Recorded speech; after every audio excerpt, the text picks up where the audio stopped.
Boa noite. Ministério Público pede o afastamento imediato de Sérgio Borges do cargo de conselheiro do Tribunal de Contas do Estado. Ônibus de excursão é assaltado em Cariacica. Bandidos levam R$42 mil dos passageiros. Estacionamentos comerciais terão que se responsabilizar pela segurança dos clientes e veículos. Projeto do governo que determina cotas para negros em concursos públicos divide opiniões. E ainda, reajuste das mensalidades escolares pode chegar a 15%. Procon diz o que os pais devem fazer. Quinta-feira, 7 de novembro de 2013. Guarani News Espírito Santo começa agora.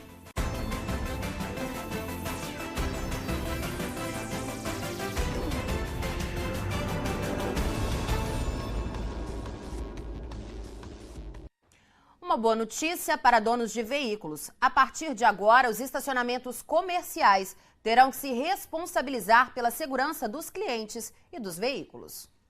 Nota fiscal, boletim de ocorrências, notificações e muita dor de cabeça. Dona Nilzamar teve o carro roubado no estacionamento de um supermercado em Vitória, em 2005. Cheguei, estacionei meu carro, uma D20, né? E subi para fazer a compra. Demorei tão pouquinho, foi tão rápido, né? Que eu estava com pressa, que meu filho tinha que trabalhar. E quando estacionamos o carro, descendo, fizemos a compra. Está aqui o comprovante do dia da compra e tudo. Quando chegamos, nosso carro já não estava mais. Depois do susto, ela entrou na justiça, mas até hoje não conseguiu reaver o prejuízo. Uma batalha longa. E teve uma audiência, eu fui nessa audiência. Só o que eles me ofereceram foi uma mixaria. Eu não quis pegar. A senhora tem esperança ainda de que isso acabe bem para a senhora, né? Depois de tanto estresse, tanta batalha? Eu tenho esperança e vou lutar até o fim. Mas uma lei estadual que já está em vigor promete evitar problemas como o de Dona Nilzamar. Isso porque os estabelecimentos comerciais vão ser responsabilizados por qualquer tipo de problema que aconteça em seus estacionamentos. A lei já existe em outros estados e, de acordo com o autor da regra no Espírito Santo, vai incentivar os estabelecimentos a investir em segurança. Se os estabelecimentos são responsáveis pelo ressarcimento do dano, eles vão ter que colocar mais vigilância, mais câmeras de vídeo monitoramento, seguranças. Eles vão ter que ser responsáveis desde o momento do estacionamento, porque em havendo a cobrança, a responsabilidade solidária é do dono do estacionamento. Quem já sofreu com problema comemora a iniciativa. De repente você não tem mais o seu carro, você sai dali humilhado, envergonhado, né? Como que fosse tudo mentira, que você não... Então, eu acho que essa lei deve ter mesmo.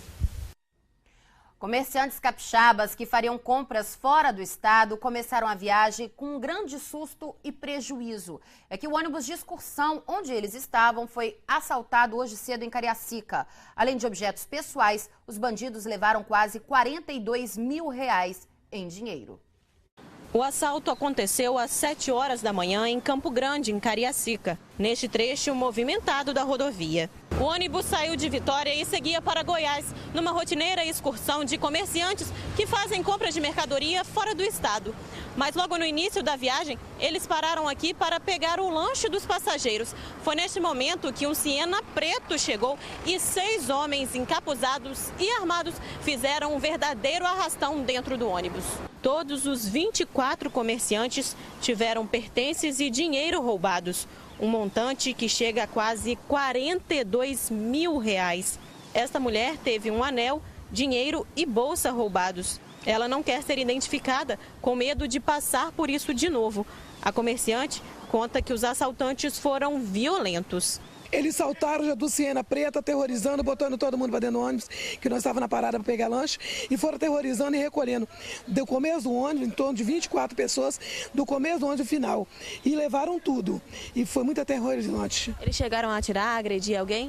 Não, eles não chegou a agredir. Chegou aterrorizando com palavras e chegou a tirar assim, dar um tiro para o chão do ônibus, e a arma era silenciosa. A arma deles era silenciosa. A mulher conta que em 25 anos de viagens nunca foi assaltada dentro da Grande Vitória. Vários ônibus, tem vários ônibus, no trevo de Guarapari até o trevo foi do Chaves, toda semana tem assalto. Depois do arrastão, os bandidos fugiram pela contramão e entraram no bairro Vila Capixaba. A polícia militar foi acionada e fez buscas na região, mas os criminosos não foram encontrados. Câmeras de vídeo monitoramento das lojas em frente aonde tudo aconteceu também não flagraram o assalto e os comerciantes tiveram que seguir viagem. A Polícia Civil fechou um cassino clandestino que funcionava em um bairro nobre de Vitória. 6 pessoas foram detidas durante a operação. A repórter Priscila Cerqueira tem outras informações. O mini cassino funcionava no 2º andar desse prédio comercial na Praia do Canto, em Vitória. O local seria chefiado por uma quadrilha que comandava cassinos e distribuía caças-níqueis em diversos bares de Vitória e Vila Velha. Foram apreendidas 15 máquinas e 3 monitores. A polícia descobriu o mini cassino por meio de uma ampla investigação que começou em fevereiro desse ano. A operação, denominada Capone, cumpriu 50 mandados judiciais, entre eles a prisão de uma das responsáveis pelo local, que foi presa no início do ano e faz parte de uma quadrilha que praticava jogos de azar. A operação foi realizada pelo Núcleo de Repressão às Organizações Criminosas e à Corrupção, o NUROC. Segundo o delegado responsável pelas investigações, Jordano Gasparazzo, outros 10 cassinos em Vitória e Vila Velha pertenciam à quadrilha. O grupo é do Espírito Santo, Rio de Janeiro e Rio Grande do Sul. As casas de jogos foram fechadas. A polícia descobriu também uma rede de lavagem de dinheiro por meio de apostas feitas nesses locais. Foram 250 apostadores identificados e mais de R$162 mil de lucro obtido nos jogos. Essa operação ela decorre de uma investigação que já ocorre aproximadamente um ano, que visa coibir a exploração de jogos de azar aqui no estado. E a partir do cumprimento dos mandados judiciais efetuados no início do ano, nos permitiu descobrir um grande esquema de lavagem de dinheiro, que consistia no recolhimento de valores obtidos com a exploração das máquinas de caça-níqueis em bares e em pequenos cassinos, grande maioria situada em Vitória e Vila Velha. As máquinas apreendidas foram encaminhadas para um depósito da Polícia Civil em Jardim América e vão ficar à disposição da Justiça. Os aposentados identificados pela polícia já foram ouvidos e liberados. Você já participou da nossa enquete? O assunto desta semana é a violência aqui no estado. Não deixe de participar. Na sua opinião, a violência vem diminuindo no Espírito Santo? Sim ou não? Dê a sua opinião. Ela pode ser lida ao vivo na Record News durante os nossos programas. O site é o www.simnoticias.com.br. A seguir, cota para negro em concurso público divide a opinião. O projeto já foi enviado pela presidente Dilma à Câmara.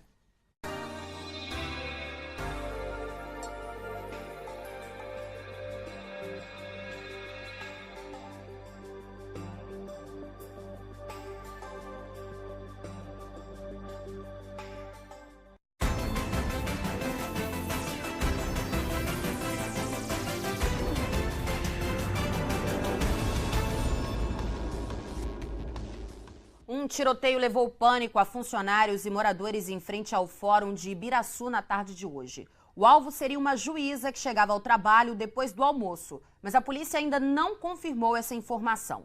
Um vigilante do Fórum disparou contra o bandido, que conseguiu fugir. 6 presos estavam dentro do Fórum para audiências no momento do tiroteio. Um inquérito foi aberto para investigar o caso.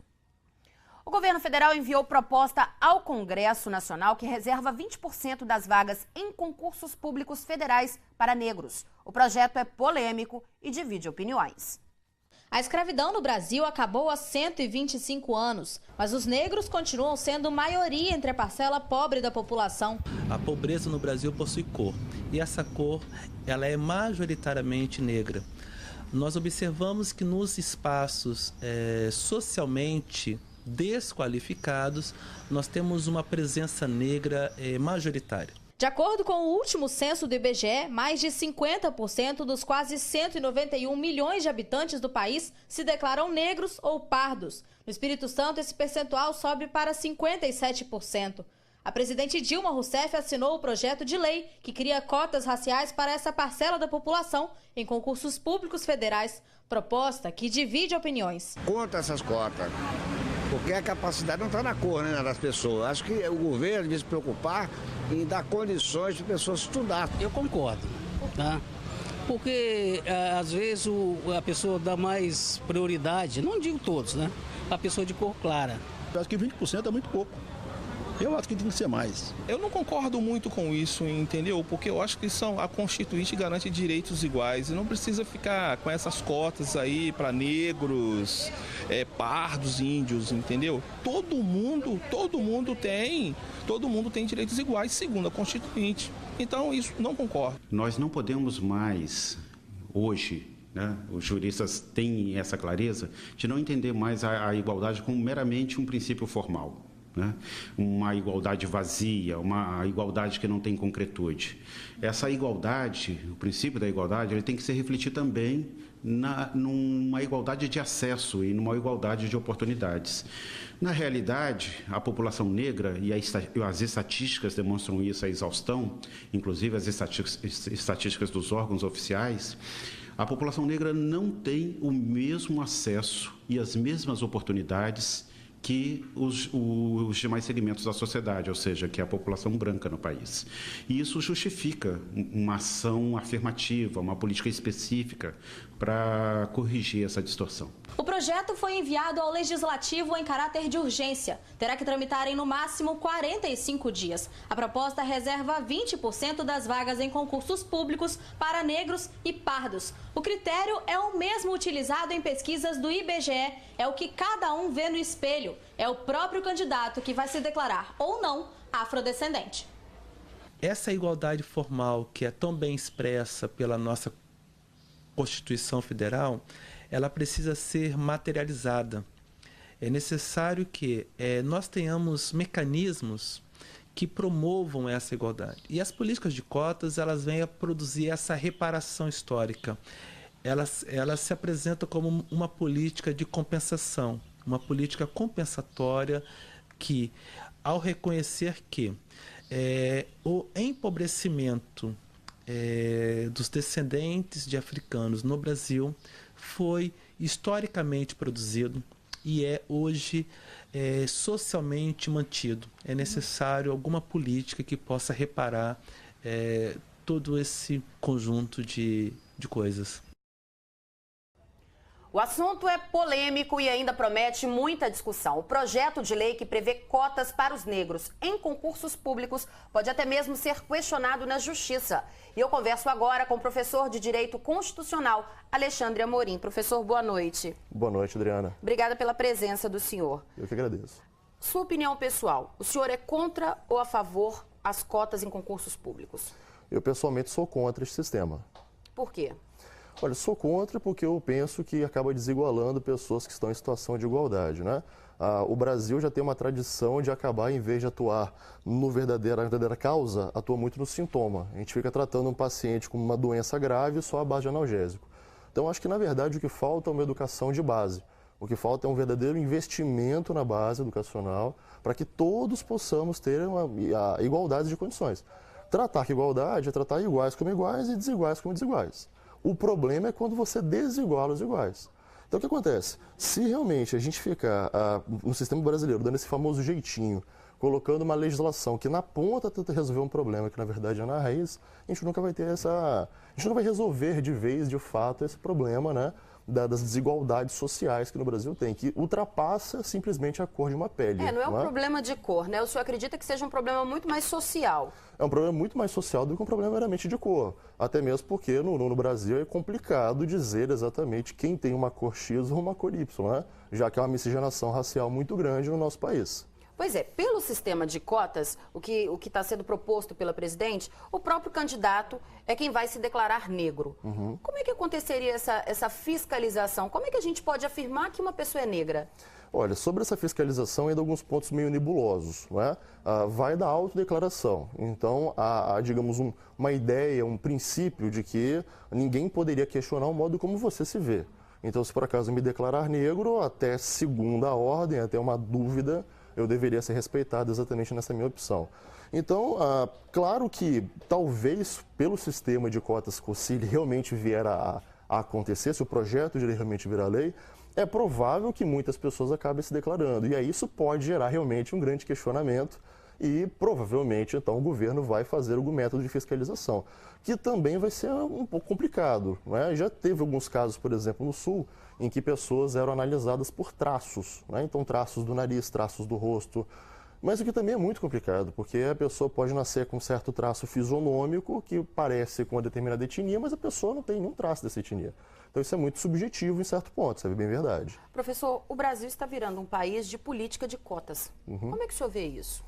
Olha, eu vejo isso como uma situação de alerta, né? A gente tem que ficar muito atento com isso. É claro, o Supremo Tribunal Federal, por exemplo, no ano passado, por unanimidade, julgou, por exemplo, o sistema de cotas raciais para as universidades públicas constitucional. Então, o tribunal, né, a Suprema Corte entende realmente que isso é válido, mas nós podemos também debater sobre essa situação. Então, o que acontece? Talvez para um sistema educacional o STF entenda isso realmente como válido, mas eu não sei o que o Supremo Tribunal Federal, caso haja algum questionamento, que é bem possível de acontecer... O senhor acredita nisso, que o projeto vai ser questionado na Justiça? Eu acredito. Eu acredito que é bem provável que haja questionamento. Enquanto ele ainda é um projeto de lei, pode haver um certo controle de constitucionalidade ainda nele. Mas o mais comum é a gente ver quando o projeto de lei vira lei e aí acontece o controle repressivo de constitucionalidade. Quando alguém move, por exemplo, uma ação direta de inconstitucionalidade perante o Supremo Tribunal Federal, e certamente o ponto-chave que será debatido nessa ADIM, caso aconteça, eu imagino que sim, eu acho que é provável que sim, será exatamente o princípio da igualdade da Constituição Federal. Né? Pois é, o senhor falou aí sobre o princípio da igualdade. Um dos pontos polêmicos do projeto também trata sobre isso. O negro ele vai concorrer tanto no sistema, a pessoa que se declara negra, ela vai concorrer tanto no sistema universal de vagas, quanto no sistema de cotas. Né? Isso não acaba sendo injusto? Bem, sobre concorrer em dois sistemas, isso de certo modo não, isso já ocorre com os portadores de necessidades especiais. Eles também concorrem? Eles concorrem já nesse sistema duplo. Então eu posso me declarar com uma deficiência, concorro, se a minha deficiência for aceita, passo, sou nomeado e tudo mais, mas se por acaso houver algum questionamento e não for aceito pela banca a minha deficiência, eu passo então para a ampla concorrência, que a gente chama. Então, sobre esse ponto especificamente, eu não sei se realmente traria alguma inconstitucionalidade fazer isso. Mas o meu medo, e aí voltando até em outros pontos já conversados aqui, o meu medo é exatamente começarmos a segmentar demais a sociedade. Então, a gente coloca uma cota para determinada categoria, que são os portadores de necessidades especiais, a gente faz a cota, né, racial. E aí, se as minorias todas começarem a ter cotas, é um pouco complicado, porque, teoricamente, é fácil você dizer que igualdade é tratar iguais como iguais e desiguais como desiguais, na medida de suas desigualdades. Mas até que ponto? Porque, teoricamente, isso é simples, mas a aplicação prática é muito complexa. Então, se a gente, nessas políticas de ações afirmativas, a gente for afirmar as minorias perante as maiorias e não souber o limite disso, quem sabe a maioria não vira minoria, não é? Mas um ponto também interessante é que o indivíduo, talvez com esse projeto de lei, se ele realmente virar lei, é que as pessoas vão acabar tendo essa vontade de concorrer para os cargos das cotas raciais. Talvez, possa ser uma tendência. E quem sabe não seja maior concorrência nas cotas raciais do que na ampla concorrência. Isso também pode acontecer. É o que pode acontecer, já que a pessoa não fica limitada. Se por acaso ela não for aceita, ela cai na ampla concorrência, não é verdade? Então, professor, talvez possa acontecer isso. E o que se espera, né? A votação deve ser rápida no Congresso, no Senado? O que se espera? Olha, a votação deve ser rápida porque a presidenta, ela, quando fez a proposta, né, do projeto de lei, ela fez tramitar no regime de urgência que é previsto na Constituição Federal. Neste regime de urgência, o projeto de lei deve ser, então, aprovado, ele deve ser analisado, né, aprovado, rejeitado, num prazo de 45 dias. Se isso não acontecer em 45 dias, toda a pauta das casas fica trancada para que haja, então, a votação deste projeto de lei. Então, deve ser algo que rapidamente a gente vai ver o desfecho da história. Mais uma vez, a opinião pessoal do senhor acredita que o projeto vai passar? Imagino que vá e talvez, né, não querendo dizer que sim nem que não, talvez, quem sabe, até por uma perspectiva eleitoreira. Né? No ano que vem teremos eleições e aí, às vezes, né, nesse afã de tentar ganhar votos, quem sabe também não seja uma vontade de agradar também mais pessoas, né? Não dizendo que deva ser isso, mas quem sabe talvez não possa ser isso, não é mesmo? Professor, eu gostaria de agradecer a sua presença no Hora News. Muito obrigada. Não, eu que agradeço. Muito obrigado, hein? Boa noite. Obrigada, boa noite. Bom, mais notícias no próximo bloco aqui do Hora News. A gente volta já.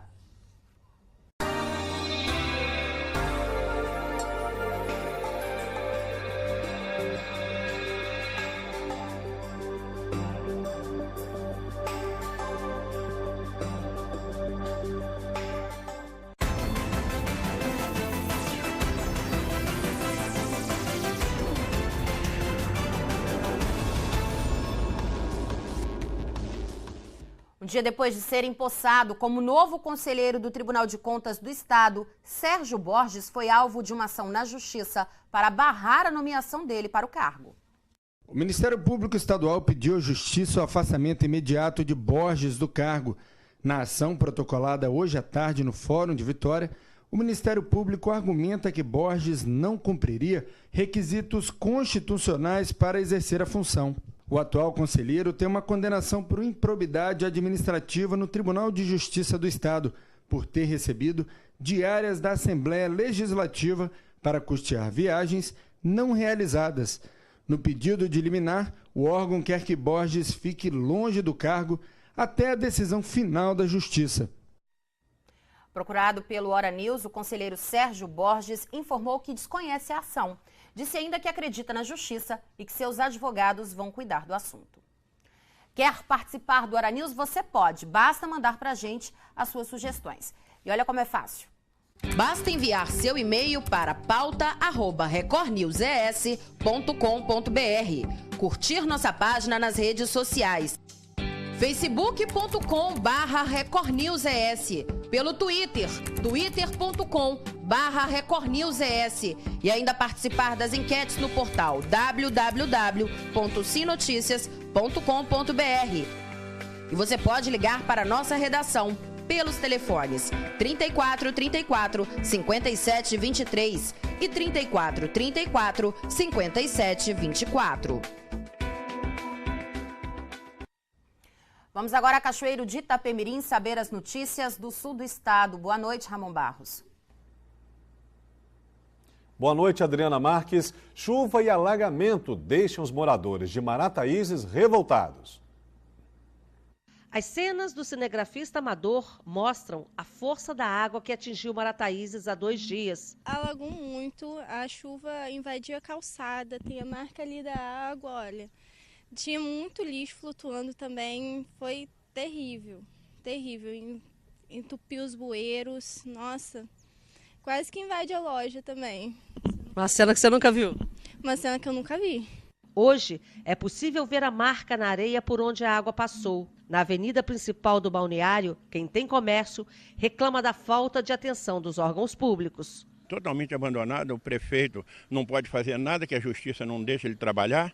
Quer dizer, então nós estamos numa situação muito difícil. A gente tem que saber quem é o prefeito, se é a juíza, se é o prefeito atual, entendeu? Porque nós, comerciantes, nós não podemos continuar desse jeito. Com o verão chegando, foi preocupante. O verão em cima, não tem nada, entendeu? A prefeitura não promete nada, nós não temos como, entendeu? Continuar nesse marasmo que está. Entendeu? Pedimos às autoridades que olhem para o Marataízes antes que acabe. Este outro morador de Marataízes fala que a cena é frequente toda vez que chove. E mais, que a falta de coleta de lixo contribui para os alagamentos. Um aguaceiro terrível, quase impossibilitando o tráfego de carros. Tem que procurar ruas alternativas? Alternativas. E vou falar também sobre o lixo da cidade, que está muito suja. Tá? Então, é isso que a gente pede. A cidade está num descaso, as autoridades estão num descaso total com a gente. E com o verão chegando é preocupante? É preocupante. E o lixo no bairro de Lagoa Funda só é recolhido uma vez na semana. Quando é? Os moradores tentam voltar à rotina, mas os comerciantes, principalmente, estão muito preocupados com a proximidade do verão. Por que o senhor fala que Marataízes agora é conhecido como a Praia da Lama? É porque você mesmo está aí olhando, entendeu? É um absurdo, entendeu?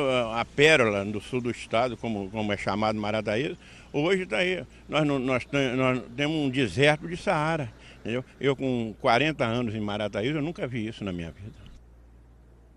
Marataízes é uma das principais cidades do litoral sul capixaba e tem no verão a sua principal fonte de renda. Operação da Polícia Ambiental apreende centenas de peças de palmito extraídas ilegalmente, além de armas e munições. A operação aconteceu no município de Vargem Alta e teve como objetivo cumprir diversos mandados de busca e apreensão expedidos pelo juízo da comarca nas localidades de Vila Maria e Taquarussu. Durante a ação foram apreendidas espingarda, garrucha, munições e cerca de 500 peças de palmito e mais de 170 vidros vazios que seriam utilizados para o acondicionamento do produto. A ação aconteceu em 3 residências. Um suspeito foi autuado em flagrante. O local não estava em um terceiro e fugiu. Todo o material apreendido foi doado a entidades assistenciais, após parecer dos técnicos do Instituto de Defesa Agropecuária e Florestal, o IDAF. Os acusados pagaram multas com valores entre 8 mil e 17 mil reais. Um aposentado de 69 anos tem como paixão a bicicleta. O seu Fidelis saiu pedalando ontem do município da Serra, região da Grande Vitória, tendo como destino Mimoso do Sul, aqui no sul do estado. No acostamento da rodovia, lá vem o aposentado Darcy Fidelis, de 69 anos, pedalando sua bicicleta em sua primeira viagem de aventura pelo estado. Aposentado e apaixonado por ciclismo, ele decidiu colocar uma mochila nas costas, abastecer o cantil com água de coco, se paramentar e pegar a estrada. Darcy saiu de casa ontem na Serra por volta de 4 horas da madrugada. Pernoitou em Anchieta e hoje, andando a uma velocidade de 10 km por hora, ele espera dormir no seu destino final, Mimoso do Sul, no sul do Espírito Santo. Darcy tem uma história bonita para contar. Ele quer vencer o alcoolismo pedalando com sua bike. Eu sempre trabalhei, né? Aí nunca tive a oportunidade de fazer esporte nenhum. Aí depois que aposentei, eu tomava muita cachaça.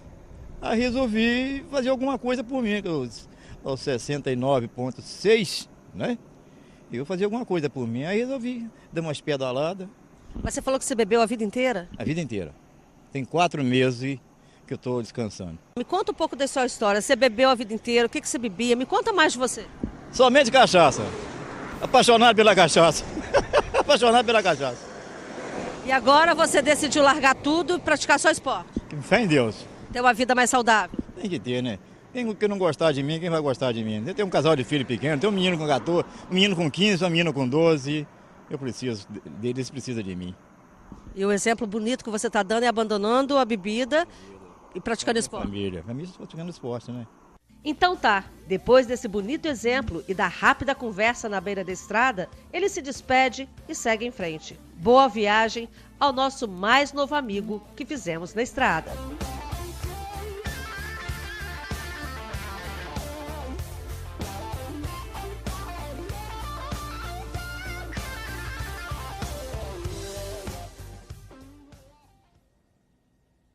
Que exemplo, hein, de disposição, seu Fidelis. Bom, boa viagem, seu Fidelis. E essas foram as notícias de hoje aqui do sul do estado. Voltamos aos estúdios da Record News em Vitória com Adriana Marques. Uma boa noite e até amanhã. Boa noite, Ramon Barros. Até amanhã. Obrigada. Bom, no próximo bloco, uma entrevista com o diretor-presidente do PROCON sobre o aumento das mensalidades escolares. Em alguns casos, o reajuste chega a 15%.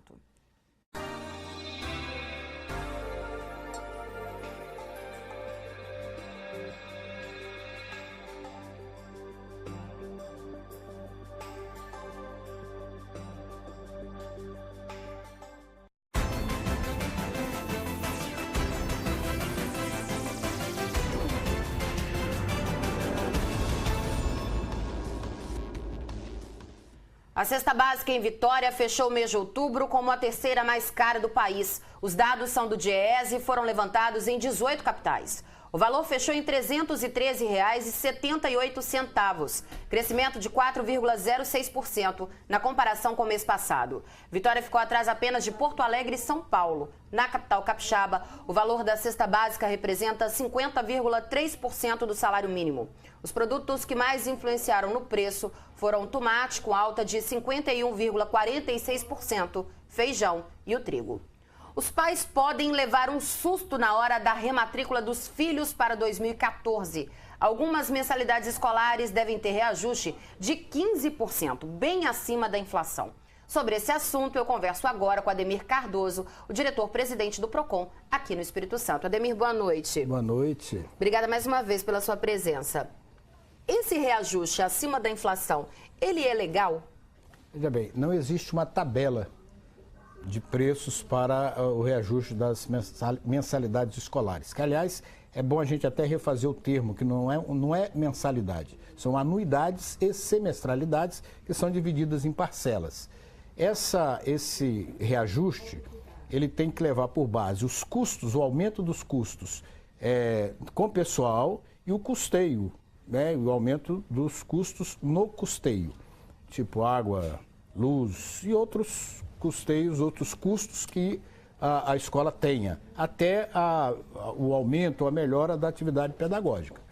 Agora, para que isso ocorra, é preciso que a escola coloque à disposição dos pais uma planilha de custos detalhando com exatidão as causas daquele reajuste. O que contribuiu para que a escola necessitasse daquele reajuste. Por isso que os reajustes são diferenciados. Nós não temos um reajuste igual para todas as escolas, porque cada uma tem um aumento do seu custo também diferenciado. Então, é preciso prestar bastante atenção, exigir da escola a planilha, porque ela precisa colocar à disposição do aluno ou do pai do aluno essa planilha, ele pode verificar o que levou a esse aumento de custo. E sempre lembrando a respeito das cobranças ou na inadimplência. A escola não pode cobrar de forma assintosa do aluno, não pode impedir que o aluno continue fazendo as suas provas por causa da inadimplência, nem pode se recusar a dar o diploma de conclusão do curso ou o documento de transferência do aluno. Ademir, mas não seria necessário, então, uma agência reguladora para essa questão das escolas, como acontece, por exemplo, com os planos de saúde, né? Certo. Na verdade, já existe a planilha. Acompanhar se esses reajustes estão sendo corretos ou não tem muita dificuldade, porque a planilha vai determinar se esse reajuste é real ou não. Por isso, é importante que os pais estejam atentos para acompanhar, para olhar esses reajustes. A escola não pode simplesmente dizer que o reajuste vai ser de X% e não comprovar ao pai as causas desse aumento. Mas o que o pai pode fazer no caso de não concordar com o valor do reajuste? Se ele não concordar, ele pode procurar os órgãos de defesa do consumidor e fazer a sua reclamação de que aquele reajuste está fora os custos não correspondem àquele reajuste que a escola está dando. Você falou aí no início sobre a questão da inadimplência. Um aluno inadimplente, a escola ela pode se recusar, por exemplo, a fazer a matrícula desse aluno para o próximo ano? A rematrícula. A rematrícula. O aluno se matricula e todo ano ele se rematricula. Essa rematrícula pode ser recusada desde que comprovada a inadimplência do aluno. E o pai que está inadimplente, como é que ele deve fazer essa negociação com a escola? O que o pai deve ficar atento? Ele tem que procurar a escola e fazer a negociação, mesmo porque a escola pode dar a transferência para o aluno, mas pode entrar na justiça ou ir aos meios de proteção ao crédito para fazer a denúncia da inadimplência. Não quer dizer que se o aluno sai da escola, a dívida acabou, a dívida continua. Continua, o pai não pode cobrar assintosamente, mas pode procurar os meios legais de cobrança. Ademir, muitas escolas também colocam para os pais, no princípio do ano, aquela lista de produtos para comprar. Isso é legal? Veja bem, o material escolar, a lista de material escolar, primeiro, não pode conter nenhum material de uso coletivo. Por exemplo, papel higiênico. Papel higiênico, desde que seja de uso coletivo. Eu ouvi de uma escola um dia desse que usa papel higiênico para atividades de arte. Aí deixa de ser uso coletivo para ser de uso individual. Nenhum produto, por exemplo, detergente, não pode constar na lista de material escolar. Um outro problema é que algumas escolas fazem uma lista e cobram uma taxa do pai para a própria escola comprar o material escolar. O pai precisa ter a opção ele pode escolher, ele tem o direito de escolher. Se ele acha que ele não tem tempo, não vai poder comprar o material escolar, ele pode até recorrer à escola e pagar essa taxa. Mas a opção de fazer a compra no preço mais acessível para ele, no local que ele ache mais conveniente, ele tem o direito de ter essa opção. E as escolas podem, por exemplo, impor aos pais uma regra de que livros e apostilas não podem ser reaproveitados de um ano para o outro? Não, não pode. Os livros, se é o livro exigido pela escola, não tem, e é o mesmo livro, não tem nenhuma dificuldade em ser reaproveitado pelo filho mais novo ou pelo amigo, não tem nenhuma dificuldade disso. Não pode haver uma imposição que o livro tenha que ser novo, se é o mesmo livro usado no ano anterior. Então fica aí o alerta, Ademir. O pai que tem dúvida, ele pode procurar o PROCON, ele pode se esclarecer, tirar todas as dúvidas? Pode, ele pode tirar dúvida, inclusive, pelo site do PROCON, que é o www.procon.gov.br. procon.s.gov.br. Ele entra no site e ele tem um espaço para fazer a sua reclamação ou pedir informações como ele deve se portar em qualquer caso de defesa do consumidor. E não esquecer, chegou a boleta com o reajuste, olhar lá direitinho por que a escola fez aquele aumento naquele percentual. A escola precisa deixar à disposição do pai essa planilha para que ele possa olhar sem nenhuma dificuldade, não pode ter nenhum empecilho para que ele possa ter acesso a essa planilha. Ademir, muito obrigado pela sua presença mais uma vez aqui no Hora News. Nada. Obrigada, boa noite. Bom, o Hora News vai para um breve intervalo e na volta temos o futebol com Flávio Simões. É já já.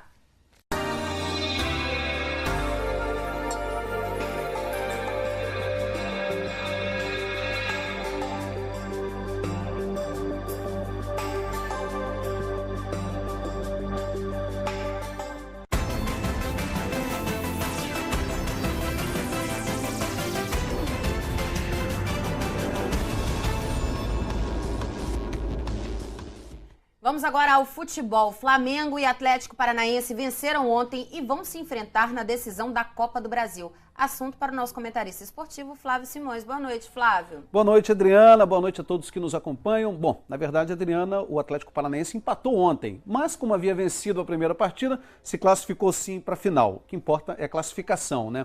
Nos jogos de ontem à noite, Grêmio e Atlético Mineiro, como eu disse, ficaram no 0-0. E o Flamengo conseguiu repetir o placar que havia aplicado no Goiás no primeiro jogo. O placar foi 2-1 e nós vamos começar a ver os gols pela partida do Flamengo. Vamos lá. 6 mil flamenguistas que foram ao Maracanã já estavam em clima de festa. Só que bastaram 4 minutos de jogo para os rubro-negros tomarem um susto. Davi cobrou falta na cabeça de Eduardo Sacha, que balançou a rede. Mas a partir daí, o Flamengo deitou e rolou, no embalo da torcida e de Elias. O camisa 8 pegou mal na bola e ela foi parar nos pés do artilheiro. Aí, Hernani não desperdiçou a chance do empate. A virada rubro-negra não demorou. De fora da área, Elias chutou e fez um golaço. 2-1 para o Flamengo. No segundo tempo, o árbitro ainda anulou um gol legítimo de Hernani, mas não fez falta. O adversário na decisão será o Atlético Paranaense, que segurou o Grêmio em Porto Alegre. O repórter Frederico Villar conta como foi. Antes do jogo, duelo das torcidas para mostrar quem confia mais na classificação. É furacão na veia hoje, irmão. Vamos tentar mais uma aí, chegar ao penta. Dentro da arena, mais de 42 mil torcedores para empurrar o tricolor gaúcho. E no ritmo da torcida, o Grêmio pressionou do início ao fim. Mas o jogo tinha um herói. Everton, o goleiro do Furacão. Defesas inacreditáveis. E sorte no momento certo. Até quando a bola balança a rede, ele comemora. Gol anulado. No final, para decretar a classificação, uma ajuda da defesa evita o que poderia ser o gol de Barcos. Nada de gols. Melhor pro Atlético, que venceu a primeira partida por 1-0. Pois é, Atlético Paranaense e Flamengo vão fazer a final, o primeiro jogo no dia 20, lá em Curitiba, e o segundo jogo, o jogo de volta no dia 27, no Maracanã. O Atlético Paranaense está embalado pela torcida, o máximo que o Atlético Paranaense conseguiu numa competição como essa foi chegar às quartas de final. Do futebol, nós vamos para o esporte amador. Neste final de semana, a Federação Aquática Capixaba vai realizar na Curva da Jurema um campeonato de travessias, um evento que deve reunir cerca de 70 competidores. Vamos acompanhar. O mar da Curva da Jurema vai ficar movimentado neste domingo. Isso porque os nadadores capixabas vão participar da quarta e última etapa do Circuito Capixaba de Águas Abertas. Essa última etapa veio com uma novidade. Apelidada de Travessia de Velocidade, a prova vai ter um percurso de 800 metros, com largada na praia da Ilha do Frade e chegada na Curva da Jurema. Essa última etapa a gente decidiu diminuir o percurso, que normalmente é de 2.500 metros, as travessias nossas aqui no estado, justamente para chamar mais gente para estar participando das etapas do Circuito Estadual de Águas Abertas. Todas as categorias vão participar, desde o Mirim e Petis ao Master, e nesta etapa cerca de 50 atletas estão inscritos. Bom, a promoção é da Federação Aquática Capixaba. Adriana. Essas foram as notícias do esporte, Flávio. Por hoje, sim. Tá certo, Flávio. Obrigada pela sua presença mais uma vez. Um abraço para você e uma boa noite a todos. Boa noite. Bom, e o Hora News fica por aqui. Para você também uma ótima noite. Record News, jornalismo 24 horas de plantão.